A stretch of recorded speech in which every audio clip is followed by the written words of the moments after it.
हमारे संगठनों द्वारा, संस्थानों द्वारा, जागरूकता मोदी लोगों द्वारा वो तुरंत ही है। मैं मंडी का धन्यवाद करना चाहूँगा। इन्होंने आज ये मंडी का दुकानें बंद कर हमारे बंदोबस्त का साथ दिया और ये आपकी आवाज होगी यहाँ पर फतेहाबाद तक नहीं, चंडीगढ़ तक पहुँच चुकी है। अगर हम ऐसी यूनिट अपनी मंडी के लिए, व्यापार के लिए दिखाते रहे तो ये दिन दूर नहीं, यहाँ चौकी भी स्थापित होगी। रात को यहाँ पर नाके जो लगाए जाएंगे पुलिस द्वारा, वो भी उनको मांगी ली जाएगी, क्योंकि पब्लिक ही सबसे बड़ी होती है।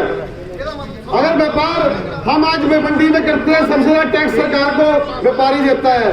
अगर कोई बिजली का बिल है, वो सबसे ज्यादा सरकार का हमारा व्यापारी भरता है। अगर आज हमारी माताएं बहनें सुरक्षित नहीं है, हमारे आज जो व्यापार, जैसे पंजाब से लोग क्षेत्र हैं, लोग आते हैं, बाहर से बाइक उड़ जाता है, इससे हमारे व्यापार पर भी फर्क पड़ रहा है। पहले ही मंडी पिछड़ चुकी है, कभी कोरोना से, कभी बाढ़ से। तो इस सरकार को जगाने के लिए आप मंडी ने जो बंद का आह्वान में साथ दिया है, हम इसका तहे दिल से मंडी का बहुत धन्यवाद करते हैं और आपको आश्वासन देते हैं आपके साथ। अगर जब भी हम आपकी कोई दिक्कत होगी तो हम इस सरकार के साथ टक्कर भी लेंगे और इस प्रशासन को उसकी नानी भी याद करवाएंगे, क्योंकि पब्लिक जब हमारे साथ होगी तो हम किसी से लड़ने, सरकार से लड़ने की सक्षम होते हैं। अगर व्यापार ही नहीं होएगा तो मंडी कैसे चलेगी। पहली बॉर्डर एरिया क्षेत्र हमारा, कोरोना काल में हमारे 6-6 महीने दुकानें बंद रही, किराए भरे, बेचारों का भूखा मरने का तादाद आ चुकी, फिर बाढ़ आ गई। अब ये चोरियां होती हैं, बाइक उड़ जाते हैं, तो व्यापारी, इसमें मंडी का नाम ही बेकार कलंकित होता है। अभी जाखल में तो चोरियां होती हैं। हमारे जो गांव के लोग हैं, क्षेत्र के लोग हैं, वही हमारे से सामान लेने नहीं आएंगे, तो हम कहां से रोटी खाएंगे। इसीलिए आज हमने 1 महीना हो गया जाखल में चोरियां होते, अब डकैतियों की बात आ चुकी है। अब हमारे व्यापारी भाई रात को दुकानें बंद करते हैं, तो सुबह आकर देखते हैं शटर टूटे पड़े हैं। परंतु इस सरकार के ऊपर क्यों नहीं एंग्री? लॉ एंड ऑर्डर होता है सबसे बड़ा सरकार का, क्योंकि महंगाई, बेरोजगारी, जितनी भी पिछली समस्या वो तो जाखल वाले भूल ही चुके हैं। परंतु अब समस्या आ चुकी है, अपने माताओं बहनों को छोड़कर घर से दुकान पे आते हैं, फिर वो घर जाएंगे सुरक्षित होगी का नहीं।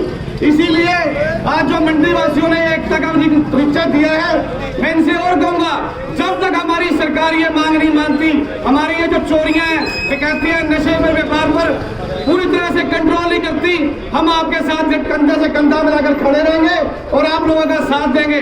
परंतु आप लोगों को भी हमारा साथ देना पड़ेगा, क्योंकि 1 दिन 2 दिन दुकान बंद करने से कुछ नहीं होता।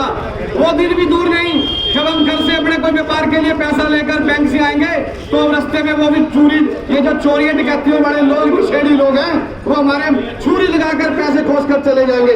अब सबसे बड़ी लॉ एंड ऑर्डर होती है सरकार की व्यवस्था, लॉ एंड ऑर्डर हरियाणा सरकार का और फतेहाबाद जिला पुलिस का बिल्कुल फेल हो चुका है, क्योंकि लॉ एंड ऑर्डर जब हमारी सुरक्षा नहीं कर पाएगी, सरकार किस बात की होती है?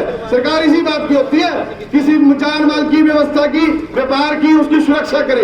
परंतु जब हम पुलिस प्रशासन के पास थाने में जाते हैं, मांग रखते हैं, पहले हमारा फर्ज होता है किसी भी प्रशासन के आगे मांग रखे भी हमारी यह समस्या है, तो पुलिस हमारे को ये कहकर पीछे कर देती है, अभी हमारे पास तो स्टाफ नहीं है। अगर आपके पास स्टाफ नहीं है तो फिर सरकार किस काम की है? भर्ती करे, बेरोजगारी क्यों बढ़ रही है? इसीलिए बेशक होमगार्ड की और भर्ती की जाए, बेशक स्टाफ ला जाए, यह सरकार का काम है। हमारे जाखल क्षेत्र के साथ बार बार भेदभाव किया जा रहा है, बेशक वो रोजगार का मसला हो, बेशक वो किसी महंगाई का, किसी का नगर पालिका का टैक्स का, अब चोरियों के बाबत जो ये समस्या आ चुकी है। मैं जाखल मंडी वासियों में लास्ट में तहे दिल से शुक्रवार करता हूँ जिन्होंने हमारा साथ दिया, दुकानें बंद रखी, और कुछ दुकानदार चलो आज भी दुकानें खोल रहे हैं, हम उनसे भी अब हाथ जोड़ के रिक्वेस्ट करते हैं, ये लड़ाई हम आपके लिए लड़ रहे हैं। कल को ये जैसे हमारे विक्की जी ने और सारे वक्ताओं ने ये बताया, चोर किसी के घर देखकर नहीं जाएगा, वो चोर को तो चोरी करनी है। कभी वो घर मेरा भी हो सकता है, आपका भी हो सकता है। जब वो बालियां खींची गई, वो भाजपा नेता की नहीं थी, वो जाखल मंडी किसी माता की थी। मैं यही बात कहूंगा, आज वो उस माता की बालियां छीनी है, कल को हमारी माता के कान भी पड़ेंगे। बात सुनने का दुख नहीं है, कान जो खींचा गया उसका दुख है। दर्द तो हर माँ का ही होता है, बेटा सभी का होता है। मैं ये बात कहूंगा जाखल मंडी वासियों को, आप हमारा ये जो कहते हैं सिरों की बात होती है, अगर यही सिर आज हमारे जनता रोड तक दिखते, शाम तक यहाँ पर एसपी की तो क्या बात है, डीजीपी तक का फोन आता और हमारे पास मिलने के लिए आते। कोई बात नहीं, शुरुआत हुई एक आंदोलन की, हमारा साथ दो आप। आज 10 से कल भी एक काफिला लड़ता जाएगा। मैं तो एक बात कहूंगा, कुछ देर की खामोशी है, फिर शोर आएगा। तुम्हारा तो वक्त है, हमारा तो दौर आएगा। जय हिंद। जाखल मंडी एकता जिंदाबाद, जाखल मंडी एकता जिंदाबाद, हमारी एकता जिंदाबाद।